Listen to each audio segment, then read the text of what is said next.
You are listening to the Aligned and Alive podcast with Chrissy May, where we discuss the various aspects of spirituality and wellness. A place where you can find guidance and a space to explore your life's meaning and purpose, allowing you to become connected, aligned, and feeling fully alive. Hi, all you beautiful souls, and welcome back. I'm Chrissy May, your host of Aligned and Alive. And today we are talking all about paradigms, vibrational frequencies, and becoming unstoppable with my very special guest, DP Gates. DP is a top coaching consultant and vice president with Proctor Gallagher Institute, which is known as PGI, which was founded by the late Bob Proctor, who passed on earlier this year, yet is still very much alive in spirit. And DP studied alongside Bob Proctor for many, many years. And so what better person to bring on to provide guidance and wisdom on these topics that are so important on stepping into and creating a life of your dreams. So without further ado, ladies and gentlemen, please welcome DP Gates. Hey, Chrissy, thanks for having me. Thank you for being here. So let's just dive right in. I'd love to start with you, your personal story, and where you started, how you got connected with Bob Proctor, what your journey looks like, and where you're at currently today. Sure. It's a long journey. It's been a wild ride. I actually met him. I'm in my early 40s now, but I met him when I was 19. My parents were really into personal development. So I think I was fortunate at that point to have parents that were into that and they were thinking that way. So they were trying to at least introduce me to it and get me thinking in a different way.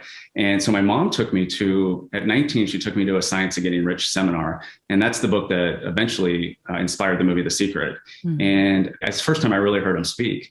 I was just entranced. I never heard anybody talk like him. And really, he had this energy that he was just transferring to the crowd. I just felt like he was talking to me. And I think maybe that's really what a great speaker does. And he said a few things there, but the one thing that the idea that was planted in my mind, and I accepted it and adopted it that day. My parents weren't happy I did it, but I was happy I did it. And he said, having a job is the worst way to earn money because you trade your time for money and then you run out of time. And I'd never heard anybody say that. And I said, that makes so much sense. It's so true. Like, I need to bet on me and do my own thing. And so I looked at my mom and I said, I'm never going to have a job. And she was like, oh God, like this totally backfired. Like my kid's going to be living with me till he's 40. And I've never had a job since. I've definitely had some lean years where I probably should have got a job in my 20s for sure, but I never have. And I'm kind of proud of that. The only mistake I made was about 6 years go by till I was 25. And I had my first son on the way who's turning 17 next month, which is wild. And I was broke, I was just kind of getting by and I was frustrated because I'd been studying all this stuff, probably like a lot of people do. They read the books, they watch the videos on YouTube and they think like that's some type of mentorship, and it's not. You're gaining knowledge, which is good, but you're not really ingraining it into your subconscious, which I'm sure we'll talk about later. So I had this chance meeting with Bob at an airport at 25 and it was incredible. Like, in my opinion, his legacy was the most generous human being I ever met. And he just always would give. He never asked for anything in return. And I think he knew the law of reciprocity, which is just, the first law of receiving is giving. And he would just give. And he spent 2 hours with me and he was saying all this stuff I'd heard before because I had read like the cliche books, like, Think and Grow Rich and How to Win Friends and Influence People. And I knew it all like on an intellectual level. And so I was just agreeing with him. I said, yeah, I know that. Like, totally, sure. And he got annoyed with me and he grabbed my arm like really tight because he wanted to jolt me and get me to move. I think that's what great people do. Like, they get you to move. And he said, look, kid, like, it, but you don't understand it at all. Your results suck. Like, they're awful. Like, take a look at your results. And he said, it must be frustrating coming from such a place of lack your whole life. And I said, it is, like, you're right. And he said, it's time for more. Like, your soul's saying it's time for more. Like, what are you waiting for? And I think he just created this urgency in me where he got me to make a decision, and I think that's where most people fall short. They won't make a decision and just move. And I got into, he's like a year-long coaching that it really took me from studying the material and like reading, gathering the information to really studying myself on a much deeper level and my behaviors and my habits and how to change those and actually how to change a paradigm. Like, how the heck do you do that? And that year changed my life. And, over the next 2 years, I started teaching on stage with him. We forged the most incredible friendship. It was mostly terrifying for me because I was so young and he was having me do all these really uncomfortable things. But I have so many great stories with him, especially when I was younger, that he took an affinity to me. And I don't know why, but it was a special moment in time and he just believed in me. And I think that's all some people need, is someone else to see them bigger than they see themselves. So they eventually step into that. And that's what I did. And now here we are. I mean, I went and did some other entrepreneurial ventures for like 10 years. And I actually came back here to work closer with Bob and one of my partners, Arash, who would be a great interview for you too. And I've been working with them since about April 2018. It's been wonderful. I think it's so important. Thank you for sharing that. I think it's so important what you said too, is that it's who you surround yourself with, because oftentimes we can read all those books, we can, take it all in, but without the correct circle of influence around us to hold us accountable, to feed off each other and that energy, it's useless. And so I think that's where a lot of people sit, is they get so overindulgent with taking in all the content, but they don't use it. They don't put it into their daily lives, because I just think it's a matter of being around other like-minded people that share in that same vision. Would you say that's true? Oh, 100%. I think everybody gets tired of me saying this because I say it all the time, but I say environment is your destiny. Yes. It really is true. Like Jim Rohn used to always say, your network is going to equal your net worth. And it's not the grades you make, it's the hands you shake. I could give all these quotes Jim Rohn used to say, because he was my second favorite to Bob. It's totally true. Like, you got to be around the right people. You don't want to be the smartest person in the room. You don't want to be the richest person in the room. That's why I love working with some of the people. I'm ahead of some of them. Some are ahead of me. Like, we just have the most beautiful culture of people that it's like iron sharpening iron all the time. And they have such a strong personal philosophy or personal standard for their life. They don't allow you to slip. We all slip, like we get complacent, we drift at times, but being around people who won't let you do that, it rarely happens. And that's the road to greatness, is being around people like that. I couldn't agree more. And actually, there's a quote that you mentioned in a previous, I think it's one of the Unstoppable YouTube videos that you just posted earlier this week, which was, there is a fear in becoming great because it takes a lot of responsibility. I'm paraphrasing, but when I heard that, it was just, it gave me goosebumps, because I believe that's where a lot of people don't step into their power and shift into a whole new reality, because it is going to take a lot of responsibility to be in a energy like that. Yeah, it's true. I think most people are raised to settle and to be comfortable, and being comfortable is a dangerous, dangerous place, because it almost feels good. That goes back to being around the right people. You have to be around the right people who eventually they level you up, and then you become the edger and the person who levels others up. I've never met somebody who's at the top of the ladder that doesn't want to reach down and go help other people. Like, the more successful people get, the more they want to help other people. Like, at least in my experience, and the more successful I've become, like I look at it the way Bob did. Like, I just want to share this with as many people as possible. Like, the money and all that, the lifestyle, all that comes when you take the focus off that and you put the focus on helping other people and growing yourself and getting better. Like, if you put your focus on those two things and serve, like, it'll all take care of itself.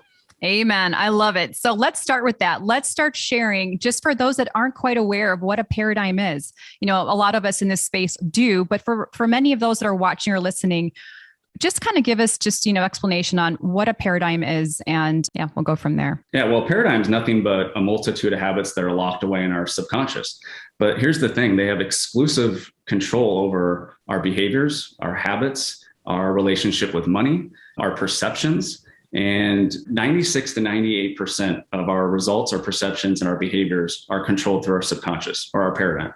So that means 2 to 4% are really conscious. So that means most people are going throughout their day doing things on an unconscious level. If you think about it, like when I woke up this morning, we have a habit. We probably both woke up at the same exact time we normally wake up. We did the same exact thing. It controls our entire lives. So there's really only 2 ways that I've been taught and that I've seen to change a paradigm. One is through an emotional impact. Typically, that's something negative that gets you to move. Bob would always give an example, like 9/11 was an emotional impact for people people that were involved in that. Like that changed their life immediately, right there. A divorce, a death, like those are things that can give him grabbing my arm at the airport. Like I talked to, that was an emotional impact for him. I was like, what the hell is this guy doing? Like I thought it was so uncomfortable. I'm like, oh my God. But he knew what the heck he was doing. But most paradigms are changed the way that they are created, which is through repetition and environment. And when you get in the right environment and you get, I call it specialized direction, and from like a higher level of awareness, someone who has maybe the desired behavior or paradigm that you want, and it's normal for them, and then it becomes normal for you. They give you direction, and you do this repetitiously, and then all of a sudden you start to create these new automatic behaviors, these new automatic habits, these new paradigms that make the old ones no longer serve you or obsolete. I couldn't agree more with the repetition, but I have a question on this one. You know, when people can get into that high vibe frequency and begin to almost magically attract a situation, a person, a place, an opportunity, whatever that looks like, they're attracting from that state. So was it the repetition that created that ability to do so? Or was it that they were just in that vibrational alignment and frequency in order to be able to be open to receive what their intended desire was? I think it could be either. You know, I think people do it. I think a lot of people create success, but they're, unconscious competence. So they don't know how they did it. So if they lose it, they don't know how to get back there. Mm-hmm. And I think sometimes we're in flow and we're just not aware of why we're in flow. We just are. Maybe we are listening to one of our favorite songs and it gets us into flow and on the right vibration. And I mean, that's something I do every day. I listen to my favorite music and I do what we call auto suggestion, which Hill talks about in Think and Grow Rich. I say my goal with emotion over and over, like it is already done. And that is how I dump it into my subconscious. So I think it could be both. In my experience, when you have a truly ingrained paradigm that says use like a basic one, like money doesn't grow on trees, or money doesn't, buy you, happiness, and money's the root of all evil, things we've been told as children that are nonsense, but we believe that for 30, 40, 50 years. It may take time to get the scarcity out of our heart and really understand that money is just energy and money is spiritual and money is just a byproduct of who we grow into and the value we bring to the marketplace. So I think the repetition's key, but you can learn to get into the flow and make a decision to get on the frequency of your desire.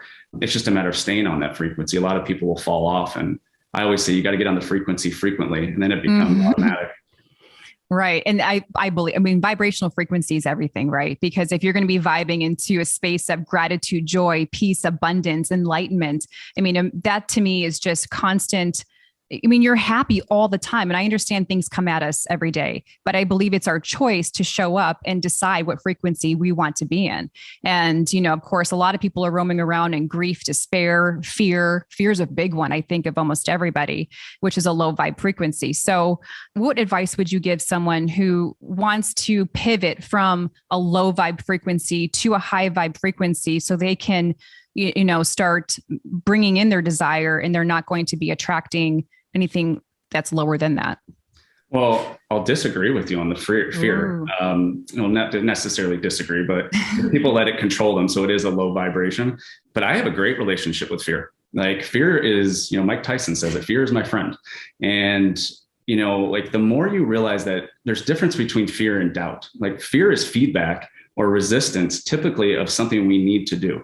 Like I would assume the first time you ever did a podcast, you were probably nervous, but your soul was saying like, I need to do this because on the other side of this is something great, it's going to make me more of the person I ultimately want to be. So for me, like I have a great relationship with fear and insecurities. Like I love when I find an insecurity. I'm like, oh, I need to attack this right away. Like I'm not going to allow this insecurity to control me. But I think you're right on the other end of it, as far as fear, because most people let it control them and most people let their insecurities control them. And then they become anxious. Anxiety turns into depression. And it's just it's a losing formula. So I'm not sure if I got totally off topic there, but I love it. I personally think like faith is the highest form of attitude. Fear and faith, it requires to believe in something we can't see. We all heard that. Bob used to always say faith is the ability to see the invisible, believe in the incredible, to receive what the masses think is impossible. And when you operate from a place of faith all the time, that's easier said than done. But when you're attacking your fear and your insecurities, you start leaning towards the faith, and it becomes almost automatic that I'm just living in faith now. That's when all these beautiful things begin to unfold for you. It's pretty incredible. It is. It's where the magic happens when you lean into the fear. So I love that you said that, because it is true. Yeah. If you allow it to teach you something, to go through it, I mean, that's the only way you're going to grow, is when you face the fear. And I know that's very difficult for a lot of people, but repetition again, right? Showing up, doing it over and over again. I tell my kids that all the time. I say, when we're scared, but we want to do something, what do we do? And they say, we do it anyway. So I'm ingraining that into their mind all the time. They'll get their opportunities to do it. Sometimes they back out and they're like, I'm too scared. And I'm like, oh, well, the universe just gave you an opportunity to live who you say you want to live as, and now you're not doing it. But it's the same for us as adults. The more we lean into the insecurities, the fear, my God, like that's how we grow. And that's how we become the best version of ourselves. That's the only way.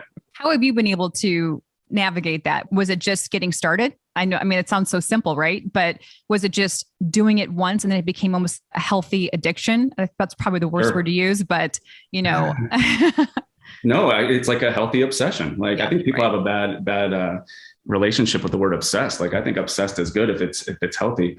Here's what I think. It goes back to what you said earlier, being around the right people. I was forced to do things I did not want to do. Like, I remember like when Bob brought me in to start working with him, I was 26 and he's like, oh, The Secret had just come out.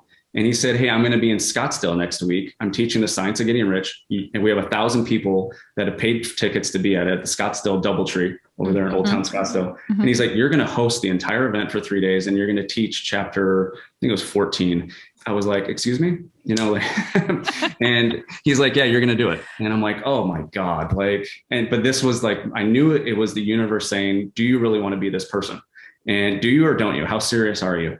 But I had no choice. I was like, what was my other choice? No, tell Bob no. So for the next week, I studied Science of Getting Rich like I had never studied it before, especially the chapter I had to teach. And I remember right before I went up on stage, because I was the first person to go up there and I had to introduce him. And so right before, we're in the back of the room, they have like a big intro, for the seminars, and I'm standing there with him, like sweating, and like, cause I was making it about me though. Like, I learned that later in life too. Like, it's not about me. Like, we're there to give to them. But he leans over to me and tugs my jacket and he goes, right before they announced my name to come up, like seconds, he said, DP. And I said, yeah. He goes, do not screw this up. And I said, oh my God. No pressure. Yeah. And then they said, DP Gates, come up. And I was like, oh God. But I was forced to do it. And I don't even remember. I probably bombed. I mean, it was like, whatever, but that was like the beginning of really leaning into fears, going, okay, well, I'm forcing myself into environments with people that are going to give me these opportunities and push me to do this because they want to see me be great. And that's what I do now, for others that we work with. So first it was being forced, and now I just welcome it. No kidding. That's amazing. But yeah, you just got to get going. You just got to throw yourself into it, and it's going to take a life of its own, and you're going to learn tremendously from that. Becoming unstoppable is, to me, I've been watching a lot of the content online that you shared with me. So thank you for that, by the way.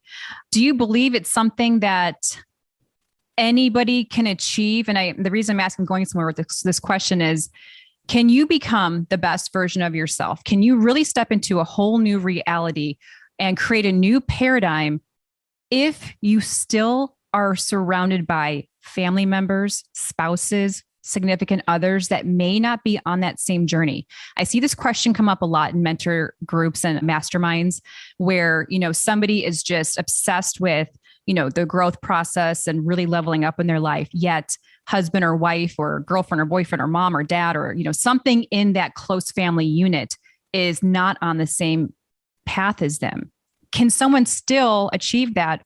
Or do you start making tough decisions at that point if they don't want to join and follow suit? First of all, I think you can do it in an environment that is maybe not, a perfect situation, but here's the thing. People don't resist changing. They resist being changed.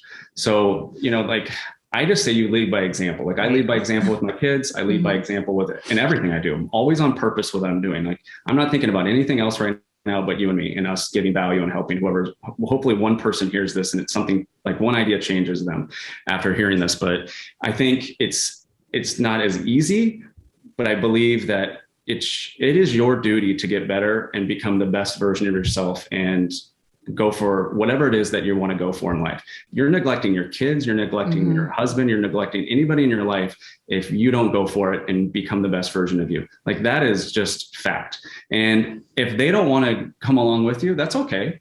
But like, the chips are going to fall where they may, and if that means you level to a certain point and they don't come with you and you guys break up, or, family members don't want to be a part of it, that's fine. Bob used to always say with family members, you just don't go as often and you don't stay as long, as you're going through this growth process, because, growth it's hard at the beginning, and then it's messy, and then it's amazing. And then people start to see it, like, you becoming this great version of yourself. And it almost like makes them not feel good. And I think it's giving them an opportunity to come along with you. That's how it should be. Like, a husband and wife should be growing together all the time, because if they don't grow together, they will grow apart. So, like, you should never envy or resent somebody for wanting to be better. Like, you should, like, anytime I see someone post something about a big win or something, I'm like, good for them. Like, yeah. I want to, like, if I judge them, then I'm judging myself, or I'm repelling that success that I want to attract to me. So I'm always excited to see people who are going to the next level and the next, because there's always another level. There's no finish line, but I just love seeing that. So I'm cheering them on. And anybody in my life knows, like, I have a strong personal standard that I will not lower to anybody. Like, they have to come up to mine, and I've got to go up to others that are ahead of me. So that's just how it is. And that probably makes me difficult or hard to deal with sometimes, but like, I got things to do. Like, we got one life to live, so we got to go for it. So good. And on that note, we are going to take a pause, because this is going to be a part 2 series, and we're going to come back, and DP is going to give us some actionable steps that we can all take in order to create a new paradigm, to step into the life of our dreams. It's possible for every single one of you. And so we're going to come back in just a moment. But before we go, I just wanted to give a quick Instagram on you. People can connect with you outside of here at DP Gates on Instagram. That's DP Gates. And then your Facebook, is that just a private group? Can anybody join? Yeah, it's a private group. Anybody can join. It's just my website. It's dpgates.com. It'll take you directly there. Okay, DP. Well, we will be right back with another part 2 episode with DP Gates. DP, thank you so much. My pleasure. Make it a beautiful weekend.